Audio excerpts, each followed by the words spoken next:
Je ne sais pas si on devrait l'appeler panel ou tout simplement une présentation donc de la CDP. Oui. Donc la CDP, pour nous, c'est une nouvelle loi. Ouais, d'accord, parfait. Donc c'est une nouvelle loi, donc on est tout oui pour pouvoir entendre ce qui va se dire au niveau de la CDP avec la modération donc exactement. Bonjour tout le monde. J'espère qu'il vous reste quelques petites forces pour suivre cette dernière session ou panel que j'ai le plaisir de modérer. Donc je m'appelle Isaac Sissoko, hein, je suis à la RTP. Cette session va porter sur les données à caractère personnel. Les organisateurs ont voulu le thème général, probablement pour que nous puissions avoir des échanges intéressants sur cette question. Mais avant de passer la parole à Dr Lo, qui est le président de la commission des données à caractère personnel, qui va certainement bien nous entretenir de cette notion de données à caractère personnel, je voudrais quand même partager avec vous quelques propos, à savoir qu'aujourd'hui nous sommes à l'heure de tout numérique et que beaucoup d'informations personnelles sont toutes informatisées et que ces informations-là comprennent des données qui entrent souvent dans des processus de traitement administratif lorsque cela concerne par exemple l'âge, l'adresse de la personne ou le numéro de sa carte d'identité, et que d'autres peuvent trouver ou toucher plutôt à la vie privée lorsque par exemple on trace votre historique de navigation sur Internet, lorsque vous faites l'objet de géolocalisation ou même lorsque vous faites l'objet d'une vidéosurveillance. Au Sénégal, nous avons une série de textes législatifs qui encadrent un peu la collecte, le traitement de ces données. C'est essentiellement la loi sur l'orientation, la loi d'orientation sur la société de l'information et ses différents textes d'application votés en 2008. Et ce qu'il faut savoir, c'est que ces différentes législations impliquent pour les entreprises privées, mais aussi pour les administrations publiques, un certain nombre de contraintes, de formalités à remplir. Et cela tourne essentiellement autour de ce qu'on pourrait appeler des demandes d'autorisation, parce que tout simplement, aujourd'hui, beaucoup de technologies ont un caractère intrusif, en ce sens que ça touche véritablement à la personne humaine. Mais ces processus-là de conformité, en réalité, ont pour un objet principalement, c'est de garantir un peu l'adéquation par rapport à la législation. Et l'objectif qui est recherché, c'est de réduire un peu les risques de contentieux, hein, et que cela implique donc une certaine démarche formelle que les entreprises et les entreprises ou les administrations doivent remplir. Mais il faut faire aussi un autre constat, c'est que les TIC, nous sommes tous d'accord pour dire qu'elles ont considérablement améliorer la capacité de collecter des données, de les consulter, de les analyser, de les transférer, de les stocker et même d'interconnecter ces données-là qui peuvent se rapprocher à des personnes identifiées ou même identifiables. Et que cette meilleure maîtrise de l'information, donc de l'outil informatique, est d'un côté un facteur considérable de progrès. Ça, je pense que nous sommes tous d'accord pour le dire. Et de l'autre côté aussi, il faut savoir que cette maîtrise, elle renforce le pouvoir et de contrôle de ces administrations ou de ces autorités publiques ou des entreprises privées sur les personnes dont elles traitent les données. Et que non seulement cela peut emporter donc un risque d'assujettissement des individus, ou en tout cas des personnes à ces administrations ou aux administrations ou aux entreprises privées, qui du coup peuvent être complètement devenir omniscientes, voire même toutes puissantes. Mais cela éveille par conséquent un certain nombre de craintes n'est-ce pas, de voir des décisions qui vous sont applicables soumises à des processus ou à des procédés de traitement automatisé. À mon avis, c'est toute la problématique des données à caractère personnel. Et sans tarder, je vais peut-être passer la parole au Dr Lo, qui va nous décrire un peu cette notion de données à caractère personnel, qu'est-ce que cela comporte, quels sont aujourd'hui les enjeux par rapport à notre environnement au Sénégal, et quelles sont les formalités que les uns et les autres doivent remplir pour que les données collectées puissent répondre à la législation en vigueur. Donc, Dr Lo, vous avez la parole. Oui, oui, allez-y. Je remercie d'abord la RTP de m'avoir convié à cette rencontre.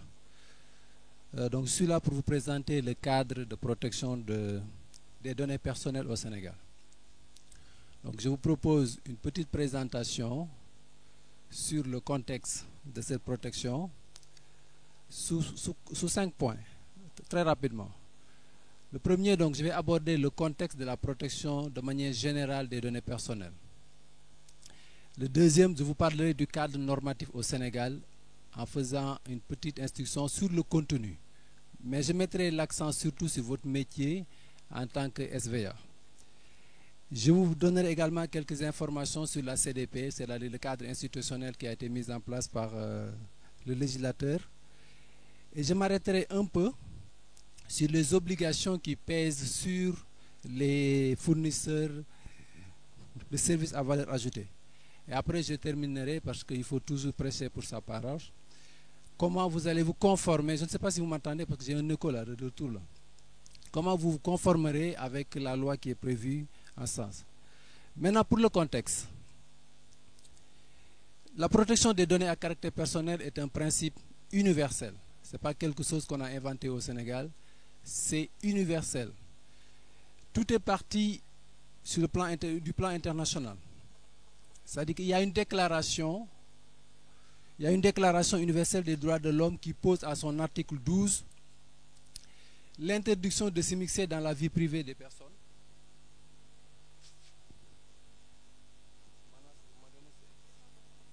C'est pas bon. Je vais continuer avec ça. Donc, cette déclaration universelle, c'est le texte de base qui pose la protection des données personnelles dans le monde. Voilà, c'est mieux, merci beaucoup. Donc, je reprends donc. Donc, la protection des données à caractère personnel est un principe universel posé par des textes.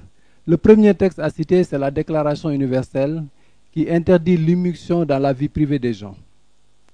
Après, il y a eu les principes directeurs qui ont été posés par l'ONU, qui datent de 1981. Et l'Europe a été le premier, je peux dire, le premier sous-continent à se mettre là-dessus sur la protection des données personnelles en comprenant très tôt les enjeux. Isaac, le modérateur, en a parlé. Moi, je passerai sur les enjeux, mais retenez simplement que la protection des données personnelles va au-delà de la protection de la vie privée. Les enjeux, c'est des enjeux économiques. C'est du business derrière l'exploitation des données personnelles. C'est pourquoi, en Europe, très tôt, ils ont mis en place une convention, ce qu'ils appellent la convention 108, suivie d'une directive. Et c'est aujourd'hui, parmi tous les pays de l'Union européenne, c'est cette directive qui régit l'exploitation des données personnelles. En Afrique, on s'est réveillé très tardivement. Il a fallu attendre 2010 pour avoir un acte additionnel de la CEDEAO. Mais nous, entre-temps, on a eu des lois, donc j'y reviendrai sur le deuxième slide. Et récemment, c'est-à-dire en juin 2014, au niveau de l'Union africaine, une convention a été adoptée. Et dans cette convention, il y a une composante très importante sur la protection des données personnelles. Donc ça veut dire que maintenant, au niveau de l'Afrique, nous avons un acte additionnel au sein de la CEDEAO, mais également au niveau de l'Union africaine, nous avons un texte. La protection des données personnelles est un texte également qui est consacré. C'est un droit consacré dans beaucoup de pays africains. Je me limiterai simplement sur les pays africains. Le Cap-Vert a été le premier pays à disposer d'une loi, suivi du Burkina Faso et de la Tunisie en 2004, de l'île Maurice et du Sénégal en 2008. Après, on a eu le Bénin, le Maroc en 2009, le Ghana en 2010, le Gabon en 2011, le Mali, la Côte d'Ivoire et l'Afrique du Sud en 2013. Donc vous voyez que c'est un droit maintenant qui commence à être consacré un peu partout. À partir du contexte, il fallait une réaction de nos autorités. Et cette réaction est venue en 2008. On nous avait demandé de mettre en place tout un dispositif sur la Société sénégalaise de l'information. Ce que nous avons fait et ce qui nous donne aujourd'hui ces textes. Je m'arrêterai vraiment sur le deuxième point, c'est ça qui nous intéresse aujourd'hui. C'est les textes de base qui régissent la protection des données personnelles au Sénégal.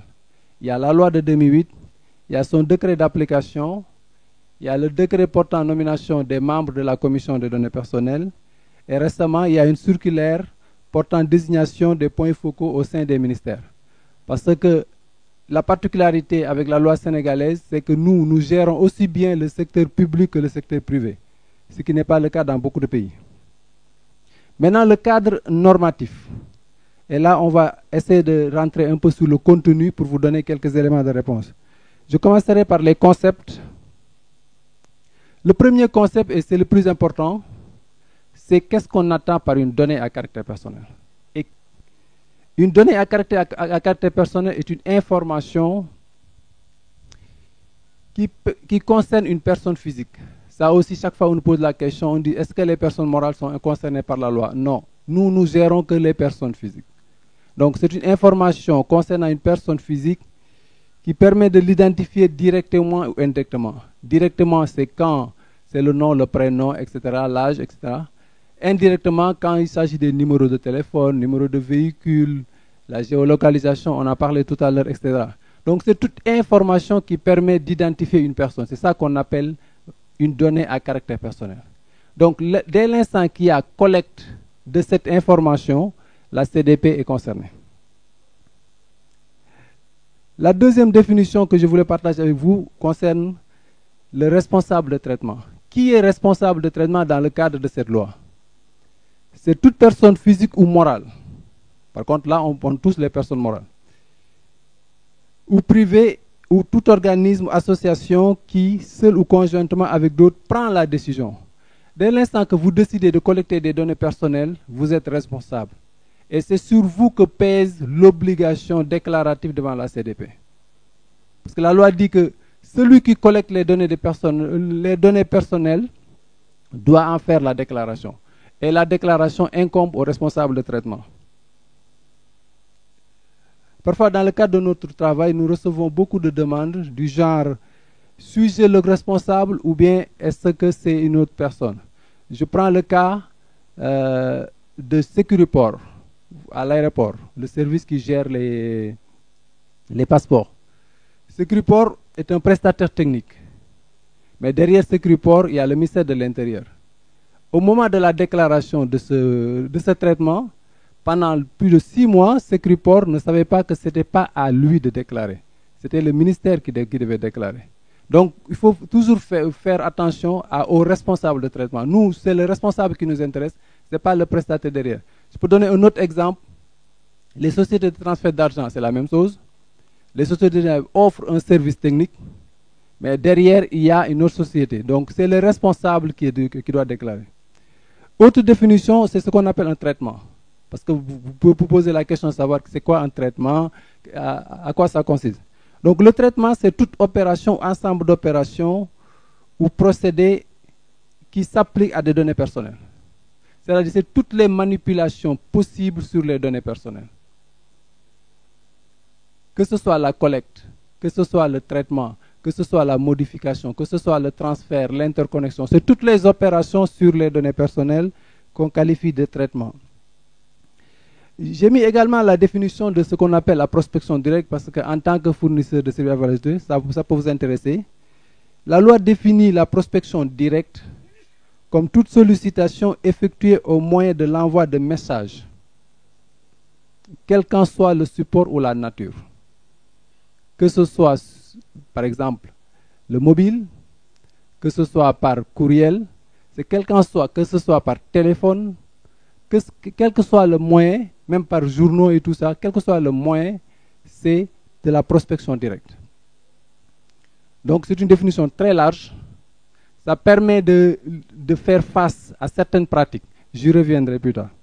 Donc, c'est quelle qu'en soit la nature et que ça porte sur des activités commerciales, politiques, caritatives, dès l'instant que c'est destiné à promouvoir directement ou indirectement des biens ou des services. Dans ce cas, c'est de la prospection directe. On a eu ce débat avec les opérateurs pendant la phase de leur déclaration de fichier.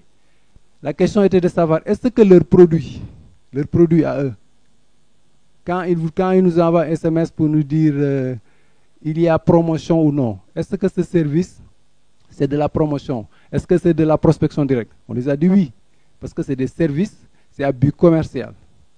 Un autre exemple, il y a quelque temps, le ministère de la Santé avait fait une campagne tout juste avant le carême sur M-Diabète.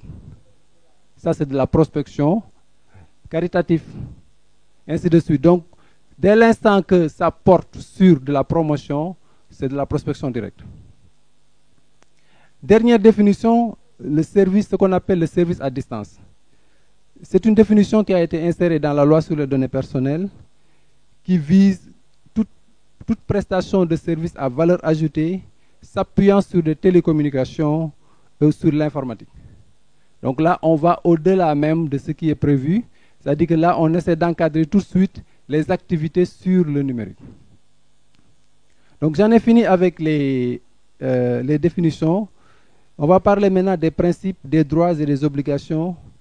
Les principes, il y en a deux. Il y a deux sortes de principes. Ce qu'on appelle les principes fondamentaux et les principes d'interdiction. La loi a défini un certain nombre de principes fondamentaux de protection. Pour faire un traitement de données à caractère personnel, il faut que celui-ci soit légitime. Il faut qu'on évite les collectes déloyales ou bien les collectes illégales. Il faut que pour chaque traitement, qu'on ait une finalité bien précise. On ne peut pas collecter les données des Sénégalais pour les réserver pour des finalités non avouées. Ça aussi, c'est interdit. Et c'est à partir de cette finalité qu'on va définir la durée de conservation des données. C'est la finalité qui détermine la durée de conservation. Un autre principe qui est très important pour nous, c'est le principe de proportionnalité, qui consiste à collecter le strict nécessaire à traiter. C'est-à-dire on ne peut pas, pour un service, collecter toutes les données imaginables sur une personne.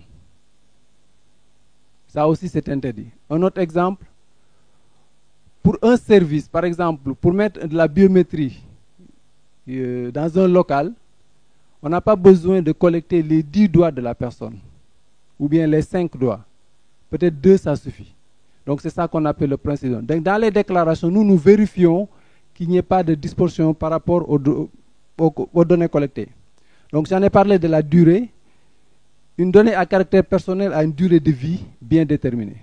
Nous interdisons qu'on nous dise j'ai pas de durée, je conserve les données de manière illimitée. Non, une donnée a une durée de vie. La loi dit que les données électroniques doivent être conservées pendant 10 ans. Au moment où on rédigeait ces textes, on avait pris référence sur les documents comptables qu'on doit conserver pendant 10 ans. Donc, comme ces documents également peuvent être mis sous format numérique, on s'était dit qu'on allait se limiter à ça. Mais par contre, si quelqu'un nous dit, moi je le garde de manière illimitée, nous on lui dit non. Soit vous le gardez à 10 ans, si vous êtes assez riche et vous avez assez de capacité de stockage, soit vous les conservez en délai, mais pas au-delà de 10 ans. Mais on laisse chaque fois, on apprécie, en laissant chaque fois au déclarant le soin de définir lui-même par rapport à ses capacités de stockage, parce que tout le monde n'a pas les moyens de conserver des données pendant 10 ans. Parce qu'il y a des contraintes juridiques derrière, sur la conservation. Ce n'est pas parce que vous dites, je peux conserver, je vais mettre ça dans un disque ou quelque part, et je l'oublie. Non, la loi vous oblige à assurer la sécurité, la confidentialité et la pérennité des données conservées. Et nous aussi, nous voyons sur ça. Le principe d'interdiction, c'est le deuxième grand pan des interdictions. La loi interdit le principe, c'est le principe que je pose.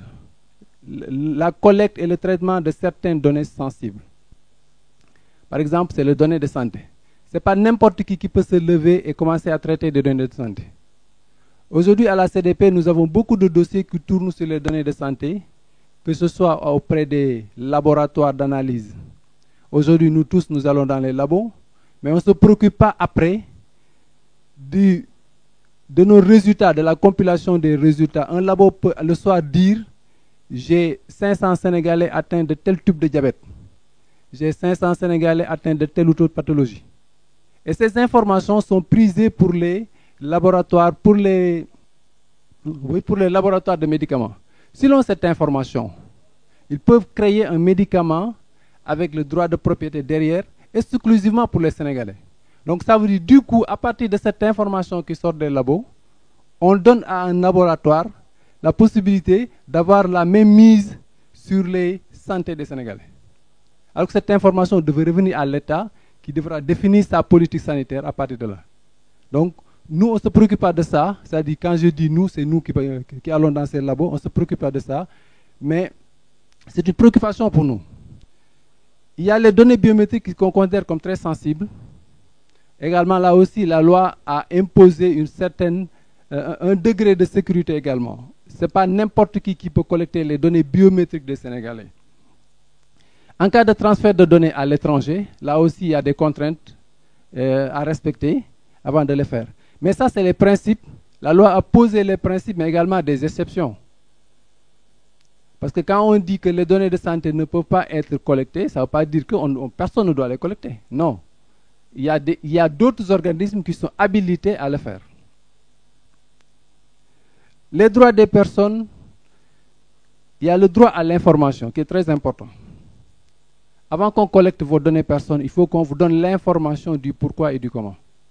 C'est ce qu'on appelle l'information préalable. La personne doit être informée de ses droits avant qu'on lui collecte ses données. Ça, c'est une obligation. Parfois, nous avons reçu des dossiers où les gens nous disent « j'ai acheté la base ». Dans la déclaration, il nous dit carrément « origine de la base », la question sur l'origine de la base, il répond « je l'ai acheté ». Donc ça veut dire que les personnes qui sont dans cette base n'ont jamais donné leur consentement. Et nous aussi, notre réponse, c'est supprimer cette base. Donc l'information est très importante. Il faut que les personnes dont les données sont collectées et traitées soient informées.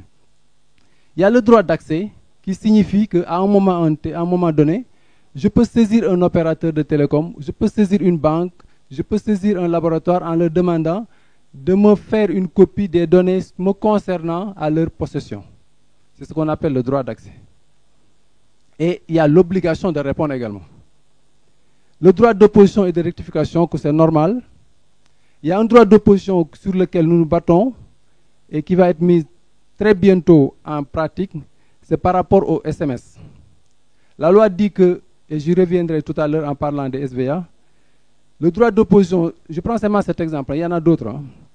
La loi dit que quand je reçois un SMS, à la fin du message, on doit me donner la possibilité de dire stop. Ne m'envoyez plus SMS ou bien ne m'envoyez plus vos SMS. Aujourd'hui, ce n'est pas encore pratique, ce n'est pas encore mis systématiquement. Il y a des opérateurs, je le cite, hein, Orange est en avance par rapport aux autres. Orange, c'est ce qu'on appelle la fonction de stop. La fonction d'opposition. Orange est en avance par rapport aux autres, mais très bientôt, on va harmoniser. Vous verrez maintenant en bas de chaque message la fonction stop qui vous permet de dire je fais droit à mon droit d'opposition. Je ne veux plus recevoir vos messages, stop. Et systématiquement, l'opérateur doit en prendre compte à l'instant T et arrêter de vous envoyer ces messages. C'est ça qu'on appelle le droit d'opposition. Rectification, comme vous le devinez, donc quand il y a des erreurs, on rectifie. Maintenant, les obligations, c'est l'obligation de confidentialité, de sécurité et de pérennité. Je vais accélérer un peu, Président. La loi a prévu 4 régimes, parce que nous travaillons à partir de ces régimes. Ce qu'on appelle les régimes d'autorisation, ça concerne les données sensibles. Je l'avais dit tout à l'heure, j'en ai parlé tout à l'heure. La collecte de données politiques, ethniques, de santé, c'est des données sensibles. Ce n'est pas n'importe qui peut se lever et faire ça. Les données biométriques, j'en ai parlé. L'interconnexion de fichiers, la loi considère ça comme des données sensibles et nécessite systématiquement une demande d'autorisation préalable. Et enfin, tout ce qui concerne les transferts de données des Sénégalais à l'étranger. Aujourd'hui, nous avons constaté, après un an d'exercice, parce qu'on a commencé en 2013, effectivement en 2013, il y a un transfert massif des données sénégalaises vers l'étranger. Ça, c'est un constat que nous avons fait. Et ça nécessite vraiment une régularisation. Il faut qu'on sache où se trouvent les données des Sénégalais, qui fait quoi avec. Au niveau de la CDP, on a 2 leviers. Par la déclaration obligatoire, on va obliger tout le monde à déclarer. Aujourd'hui, nous sommes à presque 200 dossiers de déclaration déjà ficelés, autorisés. Mais également, on a un autre levier pour jouer contre ces transferts de données, ou bien pour avoir un droit de regard sur les données à l'étranger. Notre commission fait partie d'une association qui regroupe tous les pays francophones disposant d'une commission similaire. Aujourd'hui, la CNIL, je prends l'exemple de la France ou de la Belgique, la CNIL peut nous demander d'aller faire un contrôle dans un centre d'appel, par exemple, à leur nom, voir comment sont traitées telle ou telle catégorie de données françaises envoyées au Sénégal. Nous aussi, on peut faire la même demande auprès de la CNIL pour leur demander, par exemple, d'aller voir les données personnelles des Sénégalais à BNP Paribas, par exemple, dans une banque ou bien à France Télécom, etc. Donc, on a trouvé cette parade entre autorités pour avoir un droit de regard sur les données hébergées à l'étranger. Donc, ça, c'est le régime d'autorisation. Ça, c'est le régime essentiel, le plus important. Le deuxième régime, c'est un régime d'avis qui concerne les fichiers de l'État. Donc, pour une structure administrative, par exemple, il y a la déclaration qui est obligatoire. Quand cette structure traite des données sensibles, c'est la demande d'autorisation. Mais quand il s'agit seulement de données simples, c'est une demande d'avis. Et puis nous, on le traite comme ça. Mais le régime de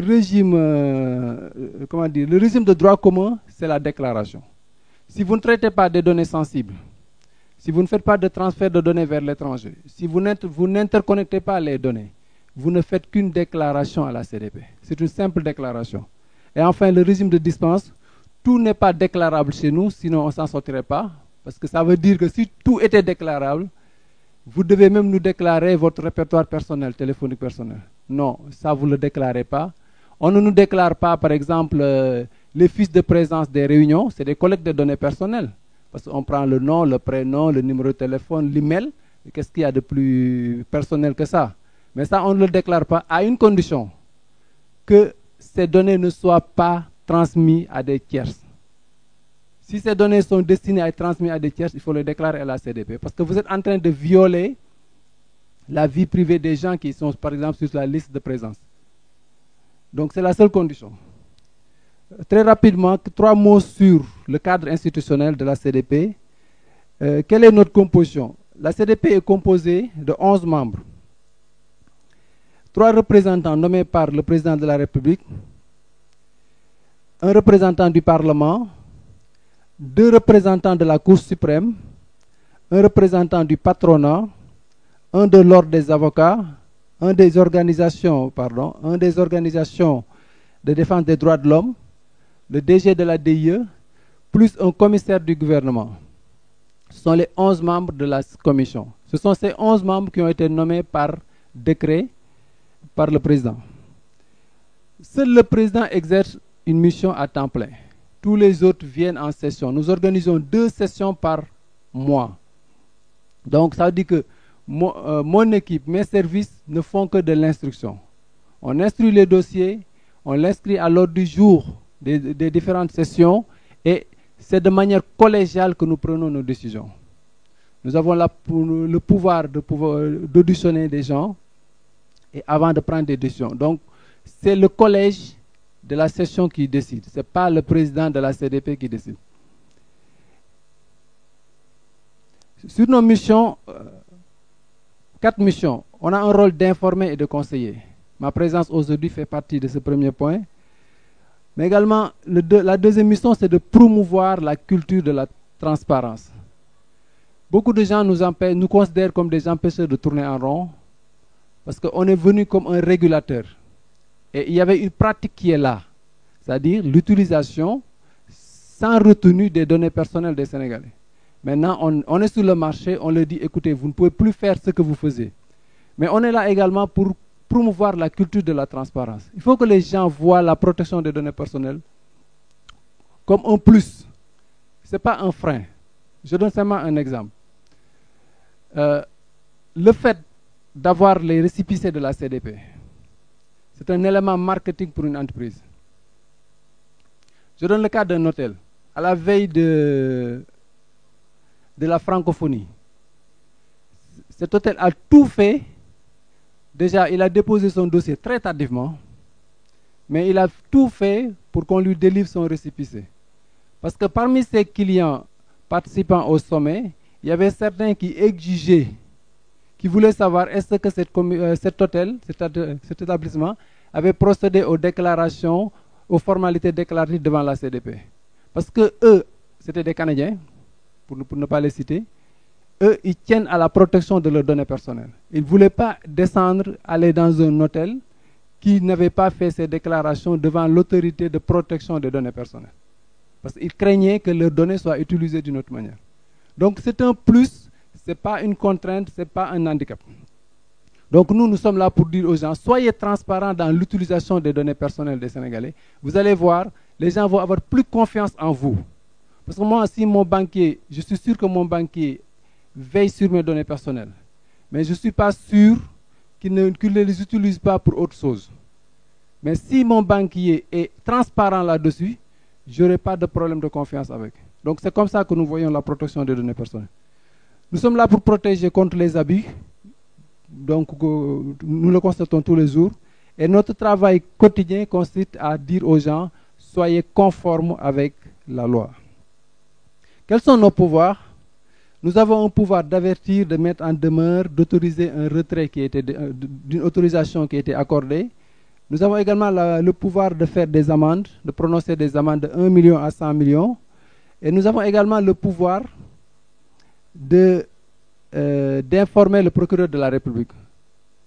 Si, après ces 4 premières mesures, rien n'est fait, nous pouvons transmettre le dossier carrément au procureur de la République qui a l'obligation tout de suite de prendre des mesures pour faire face à la situation. Maintenant, un point qui va vous intéresser plus, c'est les obligations qui pèsent sur les fournisseurs des SVA. La première série d'obligations est relative à la collecte des données personnelles. Qu'est-ce qu'il faut faire quand vous collectez des données personnelles? Il y a deux cas d'école. Soit la collecte est directe, c'est-à-dire que c'est vous-même qui collectez, qui récoltez les données des gens. Soit la collecte est indirecte, vous avez accès à une base. Ça peut être la base des opérateurs de télécom, ça peut être une autre base.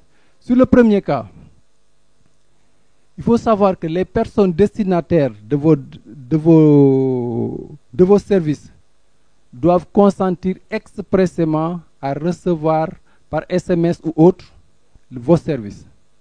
Je m'explique. C'est une collecte directe.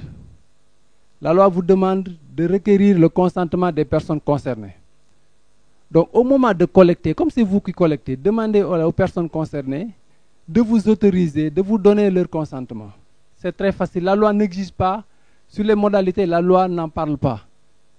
Ça peut être une signature, ça peut être un croix. C'est à vous de voir comment requérir le consentement de la personne pour pouvoir utiliser les données ailleurs. Et là, je m'arrête un peu pour vous dire que la loi n'interdit même pas la vente des données personnelles, à condition que les personnes concernées donnent leur consentement.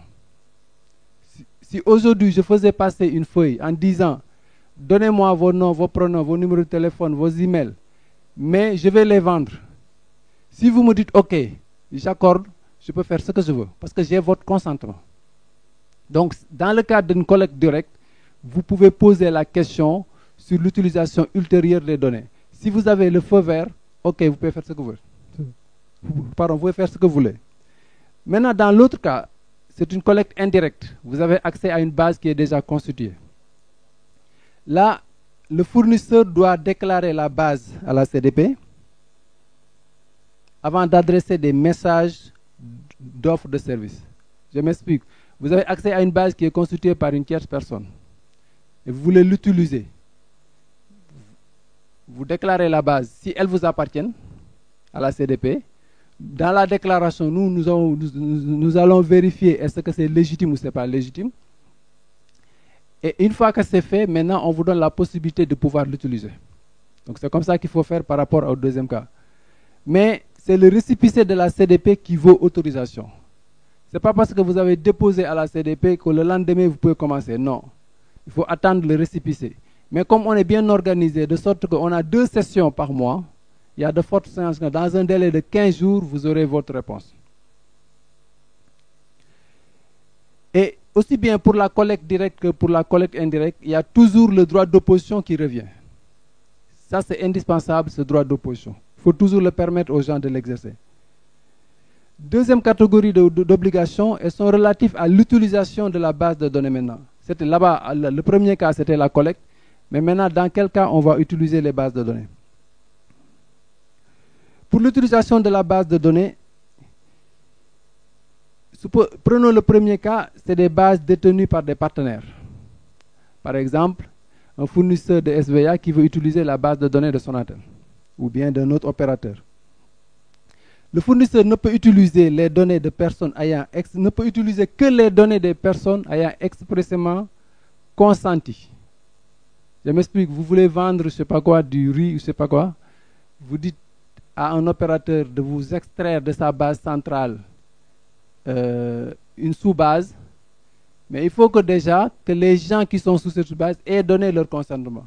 Sinon, on revient sur le cas qu'on a vu tout à l'heure. Donc, sans déclaration, l'utilisation de cette base est également illégale. Parce que ce n'est pas à vous, tout de suite, en possession d'une base, de décider de commencer à l'utiliser. Il faut toujours l'autorisation de la CDP. Maintenant, en cas d'utilisation de la base déjà constituée, et pour lesquelles le consentement des personnes n'était pas préalablement requis, le fournisseur doit déclarer, toujours la première phase c'est la déclaration. Maintenant, il faut déclarer. Maintenant, la CDP a pris une délibération dans le cas où vraiment les personnes concernées n'avaient pas donné leur consentement pour qu'on les sollicite en cas de vente de riz, par exemple. Dans ce cas-là, la CDP a pris une délibération permettant aux titulaires de ces bases d'envoyer un seul message aux personnes ciblées pour leur dire « Est-ce que vous êtes intéressé que je vous envoie de la publicité portant sur tel produit ?» Cet envoi est gratuit. La réponse à cet envoi est gratuite et que le droit d'opposition doit être dans le message. C'est ça les conditions. Donc je répète, vous voulez utiliser une base de données d'un opérateur. Vous demandez à un opérateur de vous extraire une partie de sa base. Vous voulez l'utiliser pour un service. Ces personnes n'ont jamais donné leur consentement pour le service envisagé. En application de la délibération de la CDP, vous pouvez leur envoyer un seul message. Et puis vous les envoyez dans un créneau bien déterminé. Ce n'est pas à 23h, ce n'est pas à 3h du matin, mais c'est entre 9h et 19h. Et que ce message est gratuit, l'envoi est gratuit, la réponse à ce message est gratuite, et que les personnes doivent avoir également le droit d'opposition à l'intérieur de ce texte. Donc c'est ça les conditions. J'en termine avec les obligations. Maintenant, lors d'une prospection directe, par SMS, là, il y a 3 cas qui se présentent. Donc, il faut recueillir le consentement préalable et éclairé de la personne. Ça, c'est la première chose. Sinon, vous retombez dans les cas que j'ai cités tout à l'heure.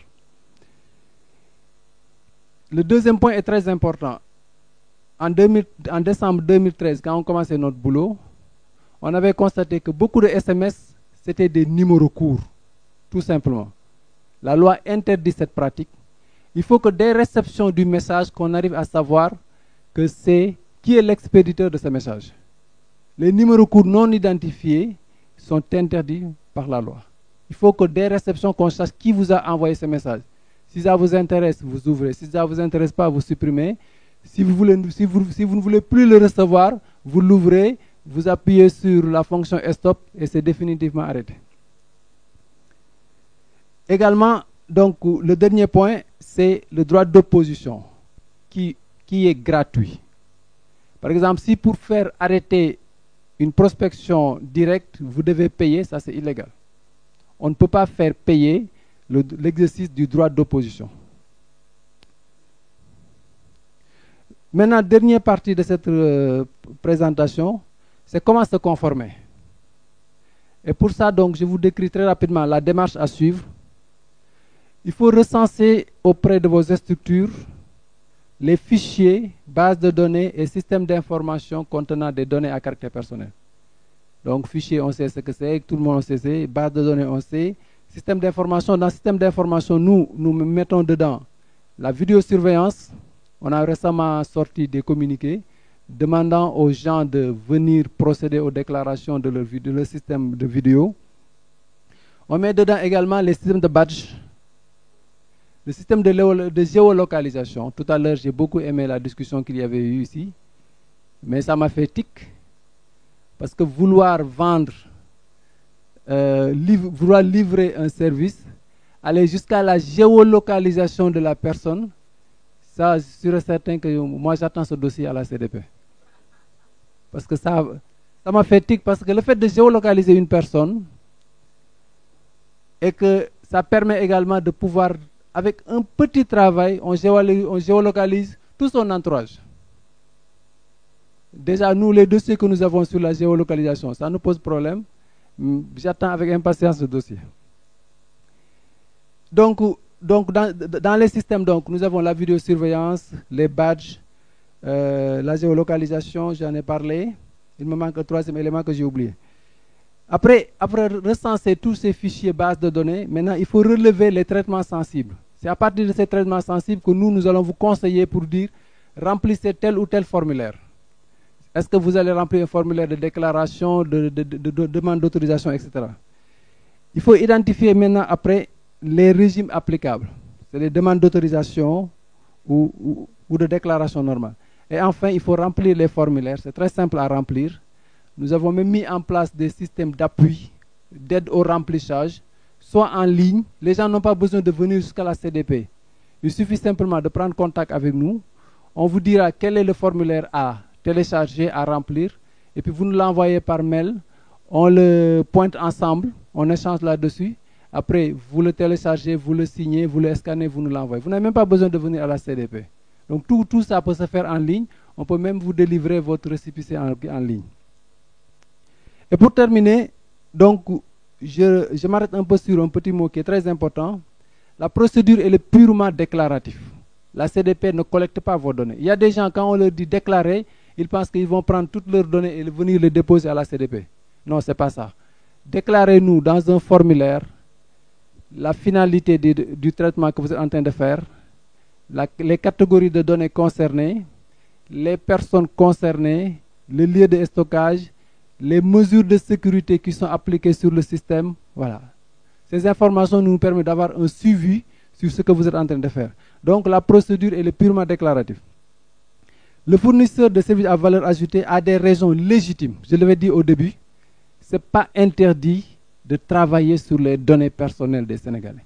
Ce n'est pas interdit de les collecter, ce n'est pas interdit de faire du business avec. Ce qui est interdit, c'est de le faire sans le consentement de la personne concernée et sans avoir pris la peine de le déclarer devant la CDP. Et nous vous offrons notre accompagnement. Vous pouvez nous saisir à tout moment. On a un site. Le plus souvent, nous travaillons à partir de notre site et que nous sommes à votre disposition. Merci beaucoup, Monsieur le Président.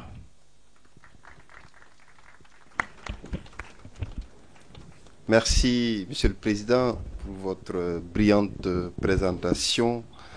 En vous écoutant, j'ai envie de dire, dura lex sed lex, la loi est dure, mais c'est la loi. Parce que je pense que pour les non-initiés, il y a tellement d'obligations que je ne suis pas sûr qu'on ait tout bien compris, tout bien mâché, ce qui va faire qu'on va peut-être échanger rapidement sur votre présentation. Et mon voisin de gauche Monsieur Kahn tout à l'heure me soufflait à l'oreille un certain nombre de questions. Je lui ai dit mais ça il faut le poser au docteur Le parce que véritablement il y a des questions qui tout de suite nous interpellent. C'est vrai, la collecte des données n'est pas quelque chose d'interdit. On peut à partir des données avoir une activité commerciale, mais le formalisme étant ce qu'il est, quelquefois c'est toujours difficile. Donc c'est bien d'éclairer. Mais personnellement, en fait, je vais quelques questions, mais avant je voudrais juste dire qu'on est un peu en retard. Il est bientôt 17h10. Je pense qu'on va se donner peut-être une demi-heure d'échange, hein, d'échange, questions-réponses. Et puis pour conclure, et je serai peut-être le premier à poser une question, Monsieur Lo. Vous avez exposé effectivement le cadre de la loi sur les données à caractère personnel, les obligations qui peuvent incomber aux uns et aux autres. Mais moi, ma question, elle est toute simple. C'est aujourd'hui, quelles sont les responsabilités des responsables, excusez la répétition, des gens qui traitent ces données personnelles. Cette responsabilité-là, est-ce que c'est une responsabilité pénale ou est-ce que c'est une responsabilité civile, c'est une responsabilité pécuniaire? Parce qu'à vous entendre, quand même, quelquefois, on a un peu froid aux deux en se disant, si on ne se conforme pas à la loi, vous allez nous appliquer le principe nul ne sera entendu par le juge lorsqu'il évoquera de ses propres turpitudes. Donc, voilà, la question c'est quels sont et qu'est-ce qui est encouru, qu'est-ce qu'on risque en cas de non-respect. Est-ce que c'est un délit criminel que de collecter des données et de ne pas faire les déclarations ou pas? Et en tout cas, ça c'est une préoccupation, moi tout de suite, qui m'est venue à l'esprit. Et tout à l'heure, vous avez parlé des principes, c'est vrai, j'y reviendrai tout à l'heure, peut-être au moment de conclure, sur la vie privée, sur les données à caractère personnel. Mais voilà, c'est ça, que vise à protéger ces données à caractère personnel. Vous avez dit que ce n'est pas un frein, mais alors, quelles sont les responsabilités? Vous avez cité un certain nombre de sanctions, ce serait bien peut-être de l'éclairer notre opinion. Ça, c'est une question que je voudrais, ou deux questions que je voudrais vous poser. Et puis peut-être passer la parole à ceux qui voudraient bien la prendre. Je ne sais pas si Monsieur le directeur Dial aussi a des questions, et si dans la salle aussi il y a des gens qui veulent intervenir, vous pouvez le faire. On fait d'abord un tour, on prend les questions et Dr Lo va vous répondre. Merci. Oui, allez-y. Ok. Tout d'abord, merci beaucoup déjà d'avoir répondu à notre invitation dans un délai assez court, et pour la clarté de votre exposé. Donc au nom de tous les fournisseurs de services à valeur ajoutée, on vous remercie pour votre présence. Les questions que je vais vous poser vont être des questions de profanes. Hein. Des questions de profanes en matière de données à caractère personnel, mais des questions pratiques du point de vue de l'exécution de certaines obligations, notamment sur la question du stop. Le stop aujourd'hui, il faut savoir que nous, dans l'architecture d'interconnexion avec les opérateurs, le numéro court est un numéro forcément avec un coût. C'est un numéro surfacturé qui nous est imposé dans le cadre d'un palier tarifaire. Ce palier-là est rarement à 0 francs. Il existe un palier à 0 francs, mais dans lequel on déduit le coût du transport. Donc on peut dire que là, en théorie, le 0 francs n'existe pas. Lorsqu'on propose un service stop à un de nos abonnés lors d'un envoi du SMS, il est obligatoirement payant en fonction de l'architecture qu'il suit. Donc même si un abonné a reçu un message qu'il n'a pas souhaité, pour nous dire d'arrêter, il est obligé de nous l'envoyer vers un numéro court qui lui est payant. Donc on a une contrainte technique là, qui est pour la gratuité du numéro. Nous, on ne sait pas faire de SMS gratuit. Dans les deux sens, il faut que quelqu'un paye, il faut que le client final paye. Donc ça, nous on a un petit problème technique, peut-être c'est aussi l'entendement par rapport à la manière dont vous l'avez expliqué, où on l'a compris. Mais s'il faut le rendre gratuit, on a un souci, à moins que les opérateurs nous donnent un numéro gratuit uniquement pour le stop, et qu'on l'ait implémenté à l'origine, et qu'on donne la possibilité dans un message normal de renvoyer vers ce numéro. Donc techniquement complexe. L'autre élément, vous savez, dans les SVA, c'est souvent des secteurs où on fait de la dématérialisation. On trouve une activité établie qui se passait de telle manière, et on donne la possibilité au public, au client final, de le faire autrement. traditionnellement, je vous donne un exemple d'activité, la vente de crédit téléphonique, le CEDO. Les vendeurs de CEDO, je ne pense pas qu'ils soient soumis à la déclaration, à moins que ce soit le contraire. Lorsque vous vendez du CEDO aujourd'hui, vous récupérez un numéro de téléphone dans la rue, vous envoyez du crédit téléphonique dessus. À moins de me dire le contraire, de nous expliquer, je ne pense pas que ces gens-là soient soumis à la déclaration. Si on transforme l'activité du point de vue SVA, vous allez voir à la place du vendeur de CEDO toute une infrastructure qui, elle, va renvoyer du crédit téléphonique à volonté sur X numéro de téléphone et qui va avoir les capacités de les collecter que le vendeur de CEDO traditionnel n'avait pas. Et qui, pourtant, d'un point de vue du métier, font exactement les mêmes services. Donc, on a un métier, une réalité business, traduite techniquement de manière différente. Et on voudrait savoir, si le vendeur de CEDO, lui, n'est pas soumis à la déclaration, pourquoi est-ce que la nouvelle infrastructure qui permet de faire ça plus vite devrait l'être?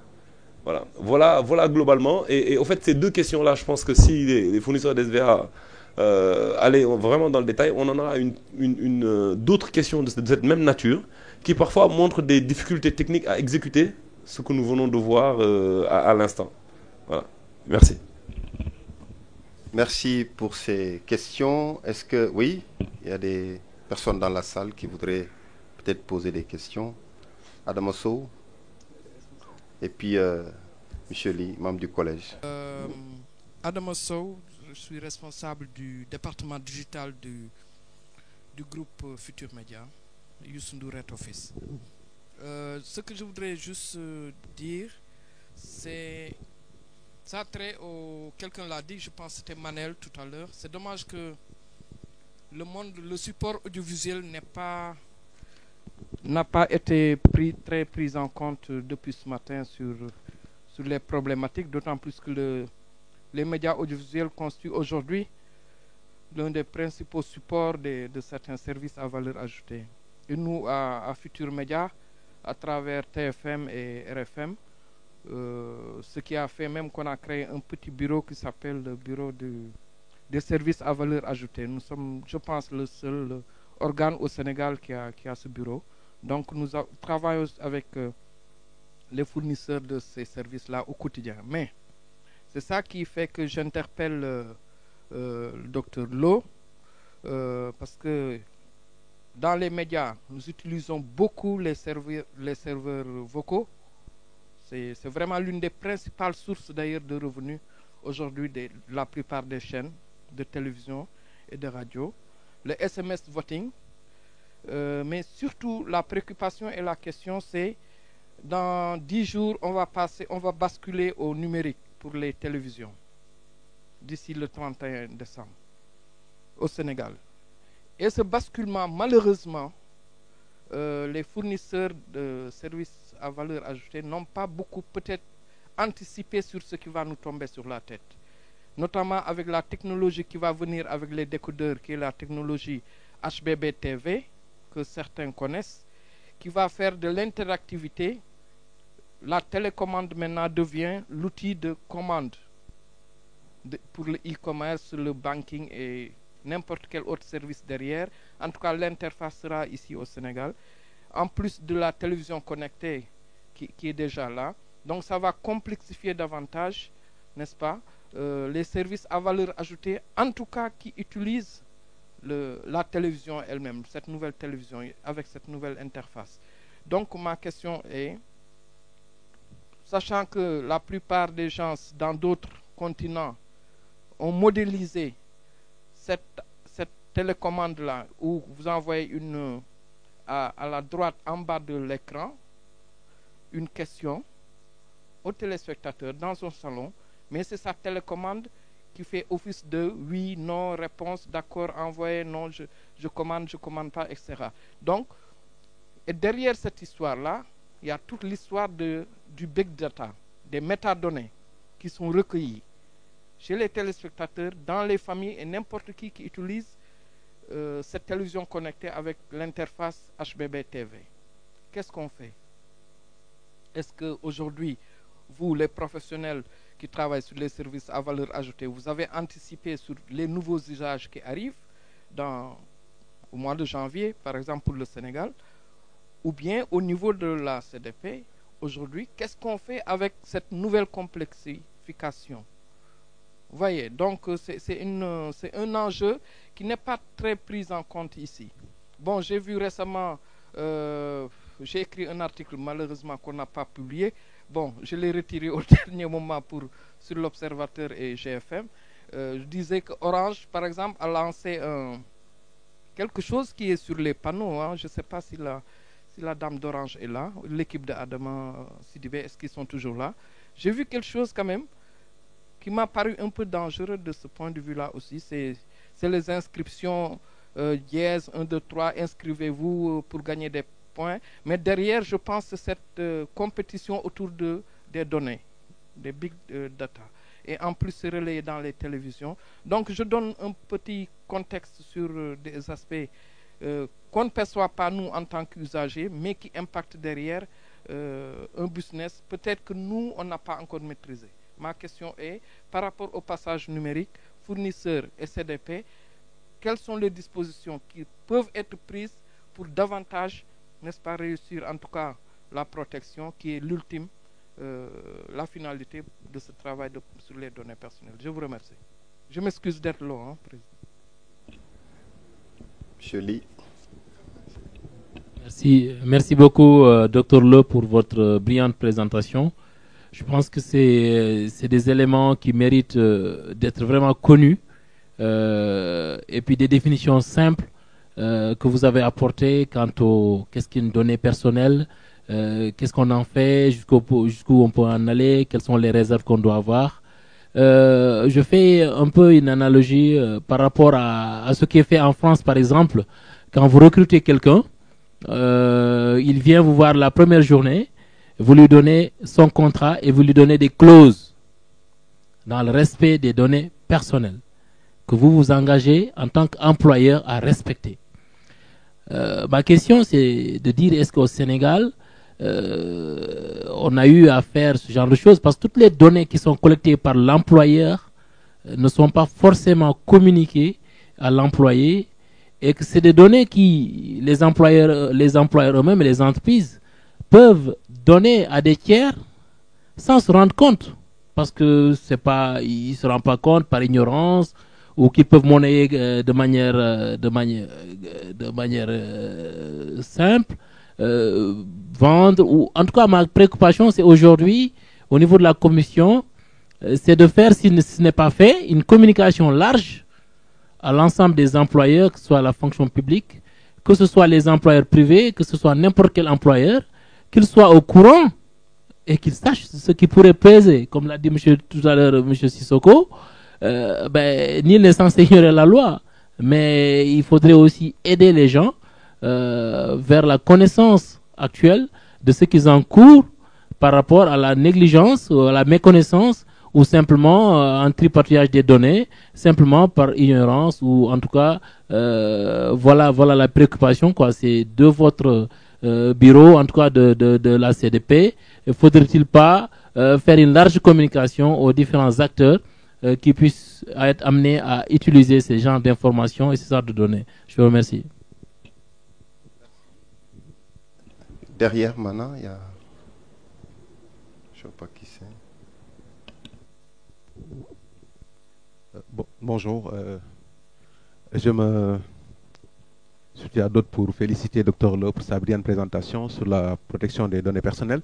Moi, la question que je voulais poser, il nous est tous arrivé à un moment donné d'être dans un site internet où il nous est demandé de renseigner des données. Vous avez parlé tantôt dans votre présentation que vous travaillez beaucoup pour les données qui partent à l'étranger. Et nous savons tous, la plupart, quand même, si vous téléchargez un logiciel, il y a des données que vous mettez. On vous dit votre nom, personne, peut-être même, il peut arriver qu'on vous demande votre numéro de téléphone.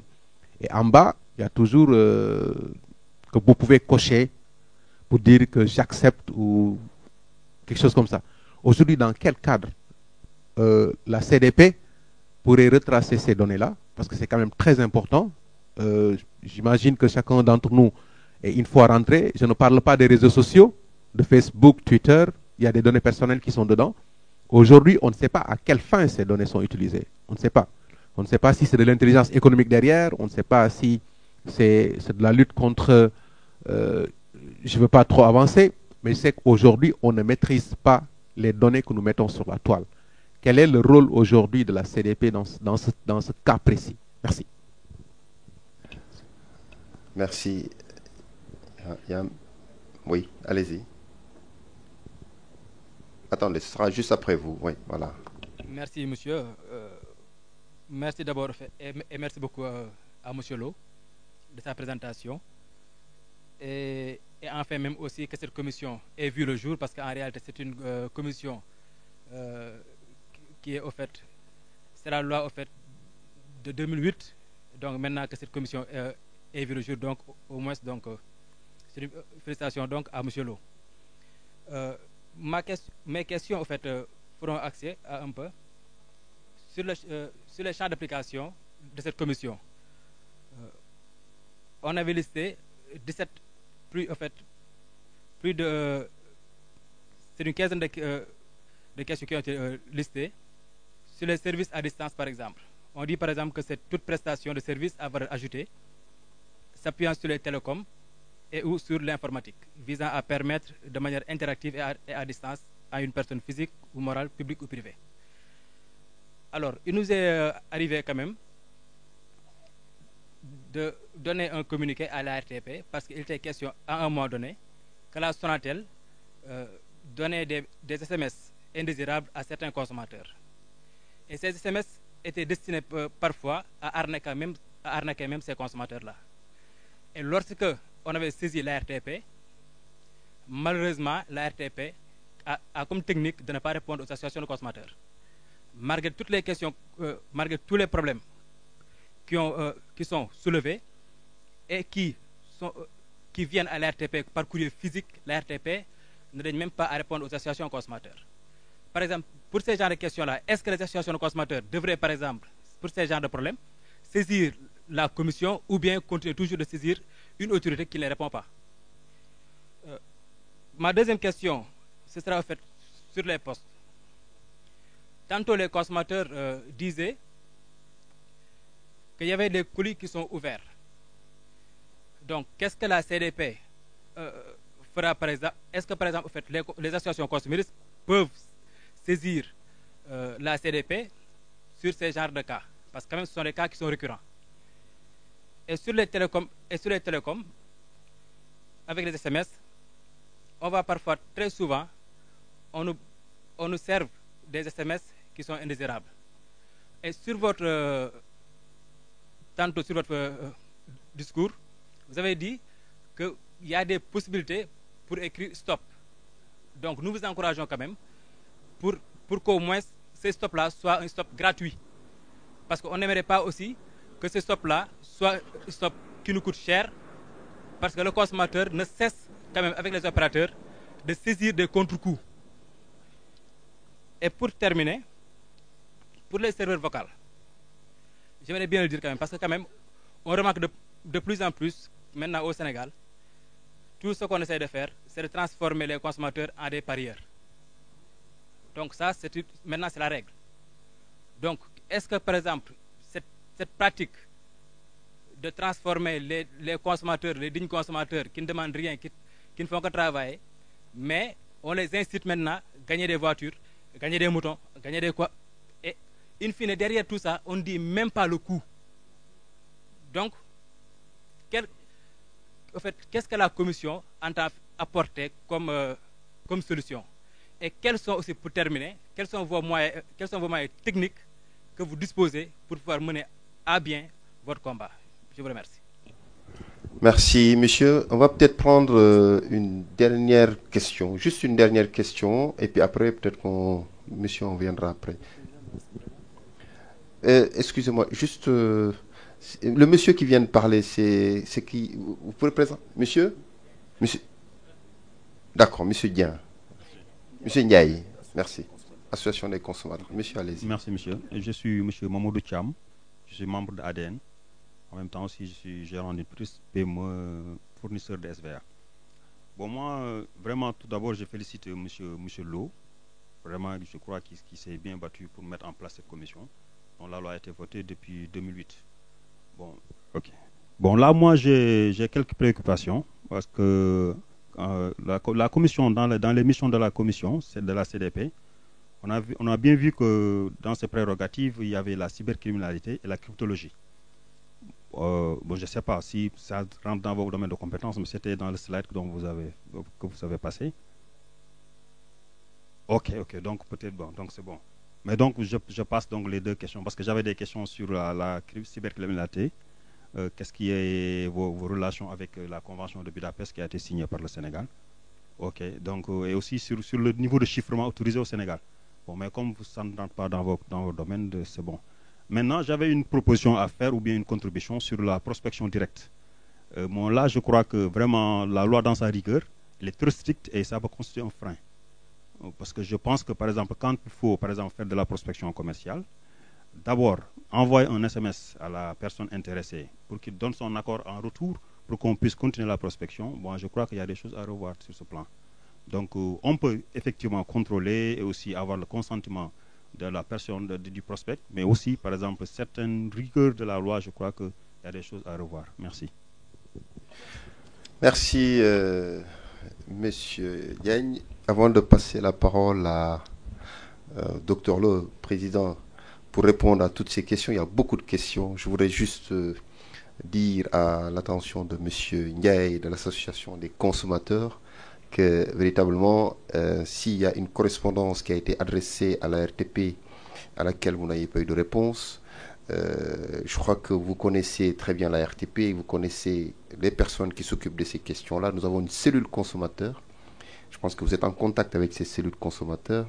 Je pense que le mieux, ce serait de vous rapprocher de cette cellule consommateur et de voir pourquoi votre correspondance n'a pas fait l'objet de traitement, ou en tout cas, si ça fait l'objet de traitement, pourquoi vous n'avez pas reçu de réponse. Mais sachez qu'il n'est pas dans les habitudes de la RTP, qui a essayé depuis très longtemps d'établir un cadre de partenariat fécond avec les associations de consommateurs, de ne pas prendre en considération les préoccupations des consommateurs. Je veux juste dire par là que une des finalités majeures quand même de la régulation du marché des télécoms et des TIC, c'est de prendre en charge les préoccupations des consommateurs. Donc si c'est arrivé et nul n'est infaillible, déjà nous en excusons, mais vous pouvez vous rapprocher de la cellule consommateur de la RTP et vous aurez droit aux réponses par rapport à votre requête. Monsieur Lo, docteur, je vous passe la parole. Merci. Merci beaucoup, Isaac.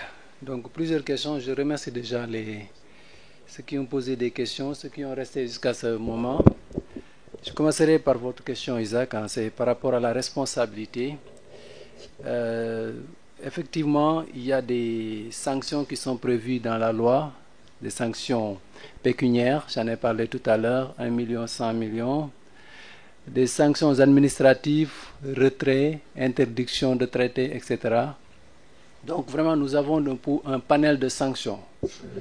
Je disais tout à l'heure également qu'on a la possibilité de saisir le procureur de la République pour des sanctions pénales.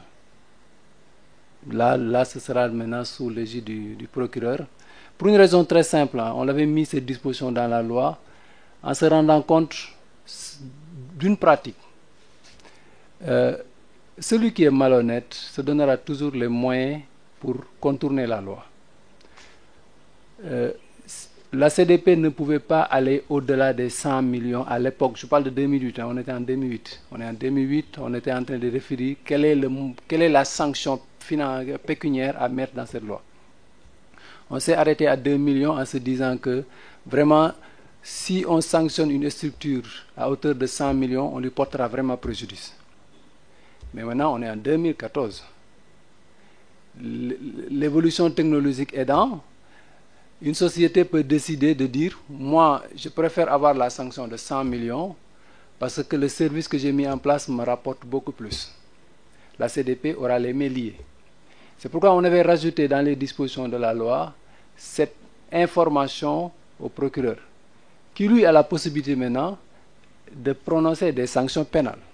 Donc c'est ça l'approche qu'on avait adoptée. Donc ça veut dire qu'il y a dans la protection des données personnelles, il y a des sanctions vraiment qui peuvent coûter très cher.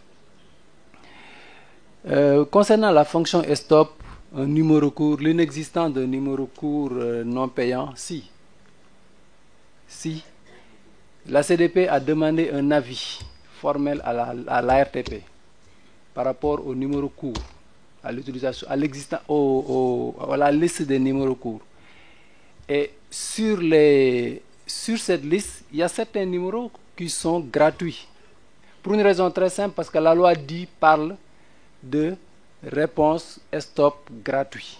Ce n'est pas M. Lo qui dit, c'est la loi qui dit. C'est la loi qui dit que quand quelqu'un veut exercer l'exercice du droit d'opposition, cet exercice est gratuit.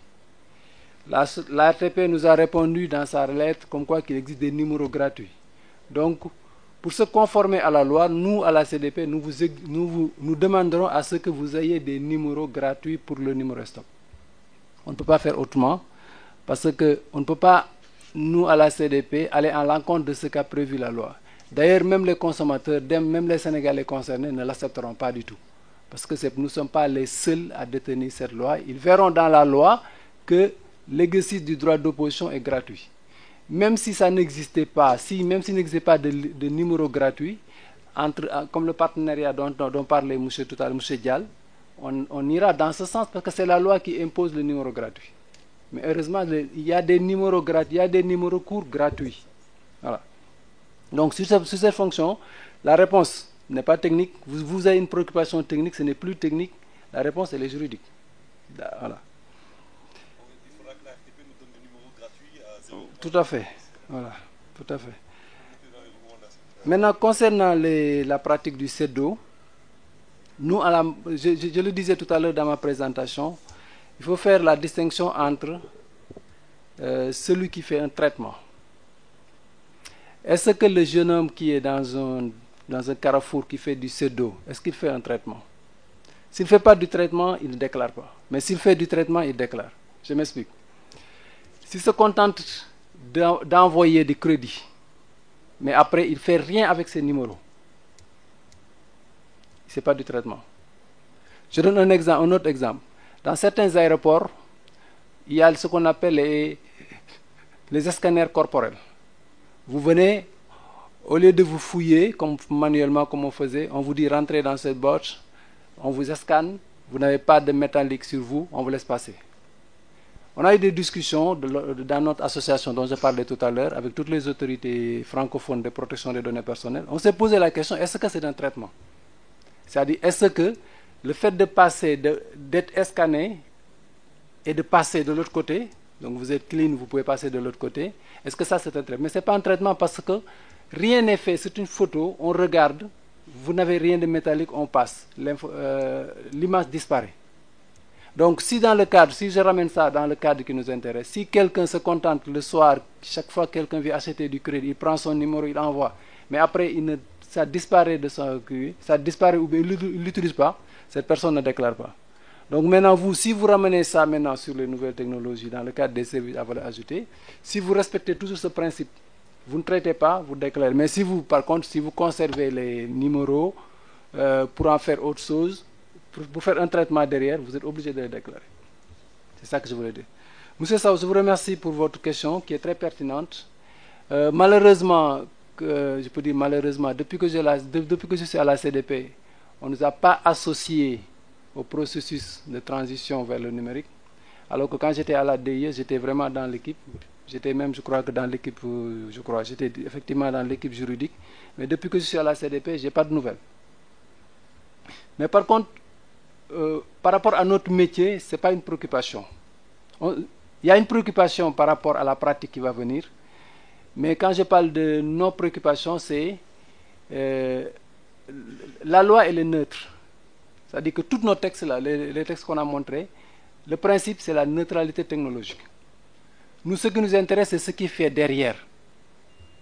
Est-ce que, même en participant en direct, en utilisant les nouvelles télécommandes, s'il n'y a pas de traitement des données personnelles derrière, nous, ça ne nous intéresse pas. S'il s'agit d'annoncer un prix, de dédicace, de faire des dédicaces, et que les personnes concernées, celui qui fait la dédicace et celui à qui est adressé la dédicace sont d'accord là-dessus, nous, ça ne nous dérange pas. Mais par contre, si l'organe de presse se met à collecter ces données pour d'autres finalités, là, ça nous intéresse. Je donne un exemple. On a un dossier récemment, je crois que lors de notre dernière session plénière, il y a quelqu'un qui nous a déclaré ce qu'il appelle l'intermédiation entre la diaspora et les chaînes de télévision. Il veut mettre en place une plateforme qui permet aux gens de la diaspora d'interagir avec les radios, les télévisions, etc. Donc ce système a été déclaré chez nous. Et dans l'instruction de ce dossier, on s'est rendu compte que ce monsieur, il ne collectait pas, il ne faisait pas un traitement de... Tout ce qu'il faisait, c'est l'intermédiation. Mais pourquoi il a déclaré? Parce qu'il conserve les traces. Il constitue une base des personnes qui passent sur sa plateforme. Mais s'il avait mis simplement une plateforme où les gens viennent, moi j'ai envie de discuter, de participer à une émission sur Walf, j'utilise sa plateforme, j'interviens, ça s'arrête là. Mais lui, il a décidé de conserver les données de ces gens-là. Donc c'est pourquoi il déclare. Toujours restant dans la presse, il y a quelque chose qui nous préoccupe également avec la presse, c'est leur base de photos. Quand quelqu'un, quand ils veulent illustrer un article, ils vont chercher dans leur base de données. Ces bases doivent faire l'objet de déclarations à la CDP. C'est un dossier que nous allons ouvrir en 2015, Inch'Allah, parce que, comme je le disais dans ma présentation, il y a le droit de rectification. Et dans leur base, si vous constatez, selon l'article, la photo illustrée, la photo dépend de l'article. S'il s'agit d'une bonne nouvelle, une belle photo. S'il s'agit de quelqu'un qui est viré, une photo où il se prend la tête, etc., ainsi de suite. Mais les personnes concernées peuvent demander aux organes de presse de supprimer ces photos. C'est leur droit. Et là aussi, c'est un autre dossier. Sur certains, on nous parlera de droit à l'information, mais on verra. Donc c'est un dossier sur lequel on va travailler aussi. Monsieur Ly, par rapport aux données, en cas de recrutement, je réponds à votre question en vous donnant 2 cas que nous avons traités à la CDP.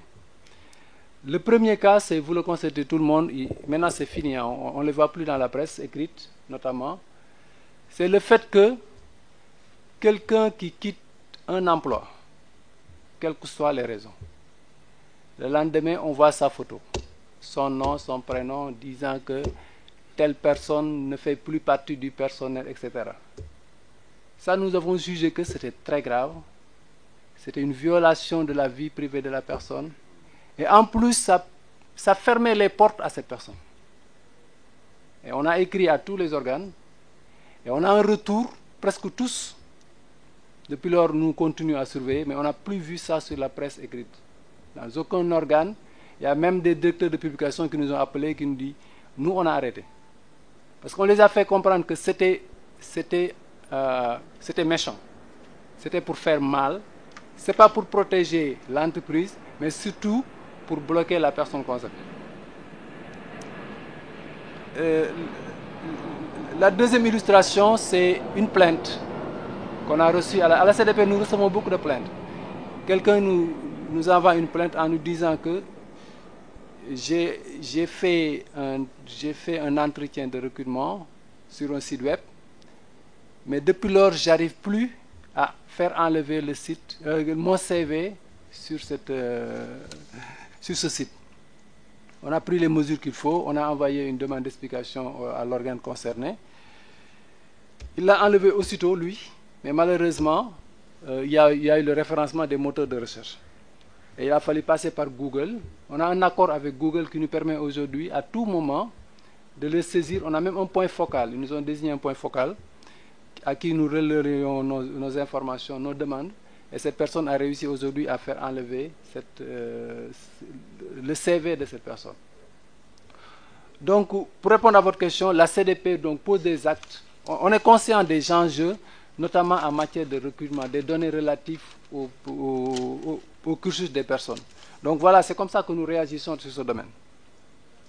Monsieur Ba, par rapport par exemple, aux données, délibérément données lors, par exemple, de l'achat d'un logiciel. J'ai envie de dire qu'on n'y peut rien. Parce que si c'était un site sénégalais, oui, là on pourra déjà, le responsable du site aura respecté les formalités déclarées de chez nous. Mais si quelqu'un va sur un site chinois pour acheter un logiciel, c'est nécessaire qu'on lui demande ses données personnelles, ses données, même, y compris même ses données bancaires. Mais c'est son choix. Et que ce responsable de traitement n'est pas soumis à la loi sénégalaise. C'est pourquoi je dis on n'y peut rien. Ça dépend. S'il est au Sénégal, on peut agir, mais s'il est à l'extérieur, on n'y peut rien du tout. Mais la question se pose, la question elle est importante parce que ça va nous permettre de réfléchir. Est-ce que dans ces cas-là, on ne pourrait pas le mettre dans le cadre de notre coopération avec les autres autorités avec lesquelles nous travaillons sur les données hébergées à l'étranger? Mais c'est très compliqué. C'est très compliqué cette question. C'est une problématique nouvelle, mais c'est très compliqué pour nous. Mais pour l'instant, vraiment, on n'a pas encore un cas particulier sur ça. Et que ça ne rentre pas encore dans notre politique par rapport aux données hébergées à l'étranger. Parce qu'on n'est même pas au courant. On est au courant d'une base constituée au Sénégal et envoyée à l'étranger. Mais pas des... Ok, je termine. J'ai presque terminé. Il me reste que les questions de M. Ndiaye et M. Thiam. Donc, pas les données par les personnes concernées sur des sites à part. M. Ndiaye, donc, par rapport aux réponses aux associations, M. Sissoko a répondu par rapport à la RTP. Sur cette question, moi, tout ce que je peux vous dire, c'est que nous, on est organisé, nous, on a des contraintes. On a des contraintes légales. La loi nous oblige à répondre dans un délai d'1 mois pour tout ce qui est déclaration et de 2 mois pour tout ce qui est demande d'autorisation. Si on ne le fait pas, l'autorisation devient systématiquement acquise. Donc c'est pourquoi nous, on fait tout. On a 2 sessions. Une session le début du mois, une session en fin du mois. Ce qui nous oblige à traiter les dossiers dans un délai de 15 jours.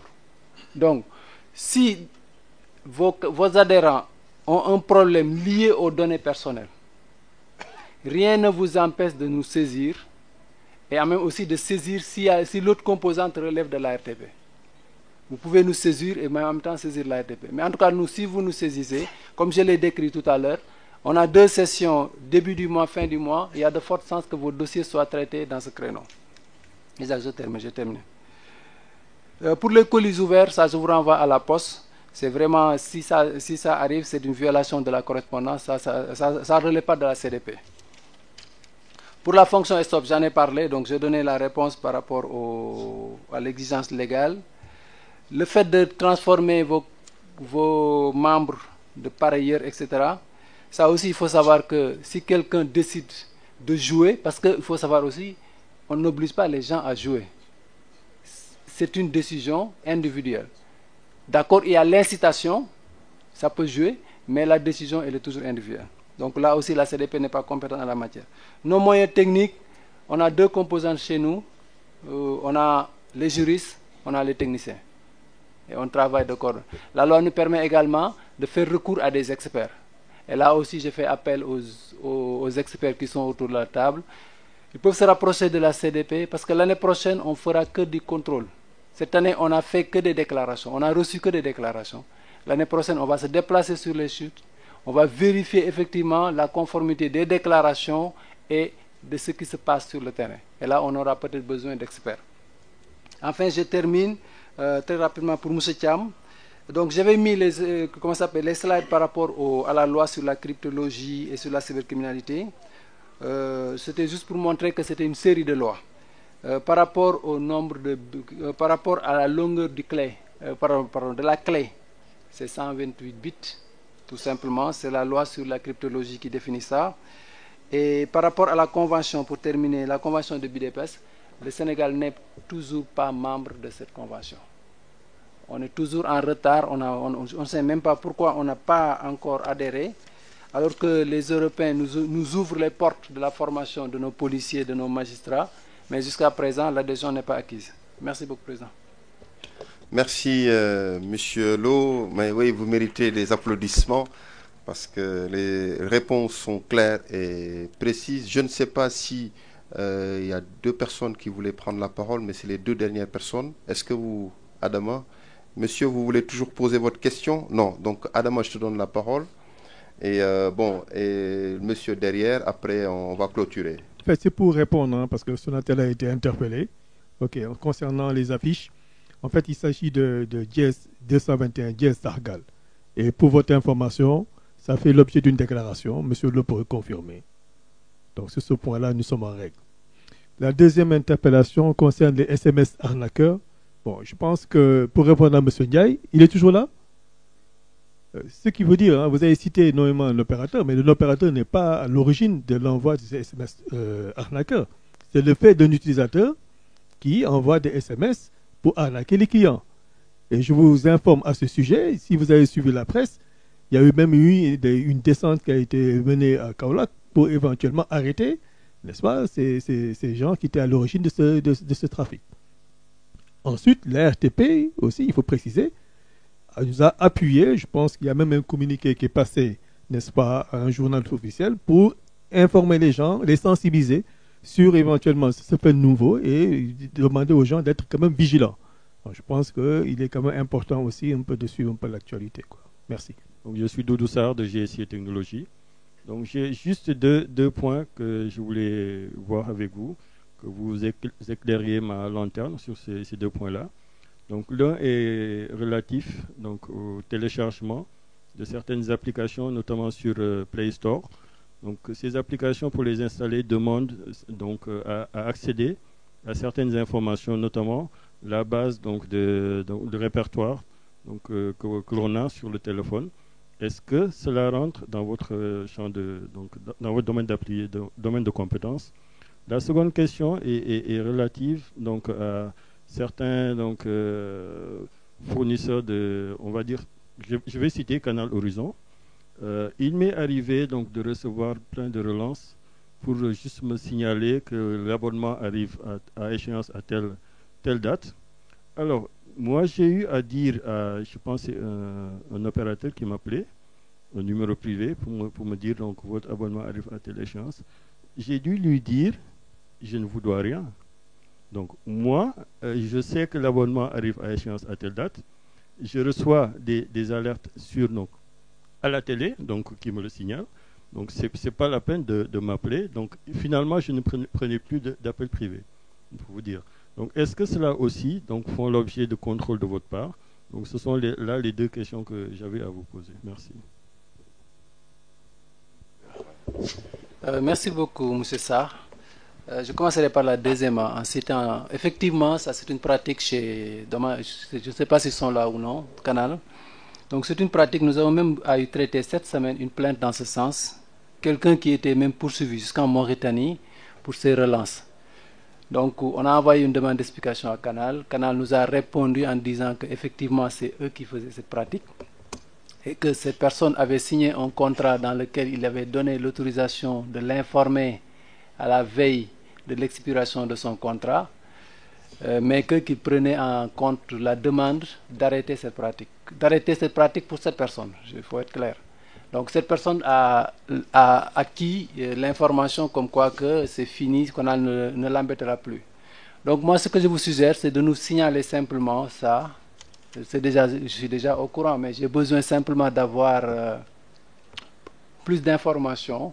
Et nous, on fera la même démarche. Ça nous permettra d'un coup de demander à Canal d'adopter une autre politique à la matière, parce que j'ai l'impression que ça dérange beaucoup de monde. Moi, je ne suis pas chez Canal. Donc je ne connais pas cette pratique. Donc ça permettra, avec ces deux dossiers, de pouvoir vraiment convoquer Canal, lui dire, trouver une autre solution. Ce n'est pas parce que la personne avait signé ce contrat que vous allez le poursuivre ou pas. La personne dont je parlais était poursuivie jusqu'en Mauritanie. Rien que pour ça. Même avec d'autres numéros, avec un numéro de Mauritanie. Il est en Mauritanie, on l'appelle avec un numéro mauritanien pour le problème de Canal au Sénégal, pour son abonnement de Canal au Sénégal. Donc ça l'avait un peu embêté. Pour les téléchargements, je vais répondre comme je l'ai dit tout à l'heure à Babacar. C'est la même chose, ça dépend du site. Ça dépend du site. Il y a une particularité par rapport à ce que je dis, parce que c'est vous-même qui voulez télécharger. Et là, on vous demande votre répertoire. C'est à vous de juger. Est-ce que le service que vous voulez acquérir vaut la peine de donner votre répertoire? Si c'est un site sénégalais, donc c'est le site sénégalais qui collecte vos répertoires, là, nous, on peut intervenir. Mais si c'est un site étranger, on retombe sur ce que j'avais dit par rapport aux données à l'étranger. S'il s'agit de pays qui est dans le cadre de notre... qui est membre de notre association, mais s'il s'agit d'un pays hors, là, la CDP est vraiment diminuée. Merci. Merci, Dr Lo, pour ces explications. Je pense qu'on arrive au terme de notre session. Je vais peut-être donner la parole à M. K pour dernière contribution avant de peut-être tirer les... Non. Pour tirer... Bon, alors, on va inverser les choses, c'est-à-dire que M. Dial va... M. Khan va tirer les conclusions de notre session et M. Dial aussi fera un dernier mot. Personnellement, je voudrais vous remercier, Dr Lo, pour votre présentation et votre participation à cette session et tous les éclairages que vous avez bien voulu apporter à la CDP et à cette question de données à caractère personnel. Ce que je retiens en réalité, in fine, dans toute cette affaire, c'est que on parle tantôt de droit à la vie privée et de droit à la protection des données à caractère personnel. J'ai envie de dire, en tant que régulateur, il ne faut pas avoir peur des données, parce que moi, c'est la matière, dans les années à venir, de mon activité, c'est-à-dire de l'activité même des opérateurs et de tout ce qui tourne autour des télécommunications et des TIC. C'est pas la guerre des données. Les données sont fondamentales aujourd'hui pour que cette activité-là puisse se développer. Donc, c'est normal que les uns cherchent à les collecter, à les traiter et à faire du commerce derrière. Et que, de l'autre côté aussi, ceux qui fournissent ces données-là demandent un minimum de protection, que ces données-là ne fassent pas l'objet d'utilisation qui puisse leur porter un préjudice. Mais dans tout ça, il y a une question qui est revenue et que vous avez soulevée tout à l'heure, et je crois que c'est la dernière question à laquelle vous avez répondu, c'est-à-dire que comment peut-on avoir une vie privée et être connecté? Ça, c'est une question à laquelle je pense qu'on ne répondra pas ici, puisque nous participons nous-mêmes chaque jour à collecter des données personnelles. Donc, c'est où la limite de la vie privée? C'est où jusqu'où on peut aller dans la protection des données à caractère personnel lorsque ces données, c'est nous-mêmes qui les donnons gratuitement à un prestataire. Ça, c'est une question. L'autre question, sur laquelle il va falloir certainement réfléchir, c'est qu'il faut qu'il y ait un cadre harmonisé. Vous l'avez dit tout à l'heure, dès qu'on sort du Sénégal, la CDP n'est plus compétente, c'est peut-être une autre structure qui est compétente. Et forcément, les législations d'un pays à l'autre ne sont pas toujours harmonisées. Donc, c'est nécessaire qu'il y ait un cadre de coopération entre les États pour que ces données-là soient bien protégées et que ça ne fasse pas l'objet d'utilisation frauduleuse. Mais enfin, moi, j'ai une préoccupation. Est-ce que c'est une autre question que je pose. Je pose beaucoup de questions au docteur Lo. Il est universitaire comme moi, donc il comprend qu'on se pose beaucoup de questions. Est-ce que ce qui est fondamental, et c'est une question que j'aurais dû vous poser dès le départ, est-ce que c'est la protection des données à caractère personnel ou est-ce que c'est le droit à l'oubli? Qu'est-ce que c'est que le droit à l'oubli? Est-ce que aujourd'hui, moi, je donne il y a quelqu'un qui collecte mes données, les stocke quelque part. Vous avez dit dans votre présentation, c'est 10 ans. Est-ce qu'au bout de 10 ans, je suis sûr que ces données-là sont complètement effacées de ces superbes serveurs qui se trouvent quelque part dans le monde? Et est-ce que ce qui est le plus important pour moi, c'est que mes données soient protégées, certes, mais est-ce que le plus important aussi, c'est pas le droit à l'oubli, qu'on m'oublie complètement à partir du moment où je décide, par exemple, de supprimer mon compte Facebook et que je ne veux plus que mes données soient stockées. Enfin, autant de questions qui poussent, en tout cas, aujourd'hui, la jurisprudence des tribunaux à être très dynamique sur ces questions de protection des données à caractère personnel qui peuvent prendre qui sont en réalité polyformes. C'est vraiment pas... voilà, la loi, elle dit un certain nombre de choses, c'est vrai. Mais il y a aussi le marché, il y a aussi les activités, il y a un secteur qui se développe. Donc, il faut allier peut-être quelquefois les deux, faire un bon dosage pour ne pas, comme vous l'avez dit, que ce soit un frein pour le développement du marché, mais de notre côté aussi, qu'il n'y ait pas, d'abus. Parce que le principe, vous l'avez rappelé, de la protection de la vie privée demeure à ce que toute personne a droit à la protection de la vie, de sa vie privée, de sa famille, de son domicile et de sa correspondance. Ça, c'est un principe fondamental du droit de la personne auquel personne ne peut renoncer. Mais en tout état de cause, nous sommes dans un secteur qui évolue très vite. Les TIC ont fini de bouleverser complètement les règles qui sont établies. Et ce serait bien, en tout cas, que toutes ces questions-là fassent l'objet de réflexions et que pour le cadre du Sénégal, qu'on regarde d'un côté le marché qu'on a besoin qui se développe, et puis de notre côté aussi, qu'on fasse le bon dosage pour que les données qui sont collectées par ces prestataires de services ne fassent pas l'objet d'utilisation abusive. Voilà ce que je voulais dire pour ma part, tout en vous remerciant tous d'avoir été patients avec nous, et excusez-nous si on a été un peu long quelquefois et un peu pas très clair. Je vous passe la parole, Monsieur Khan, pour conclure. Merci.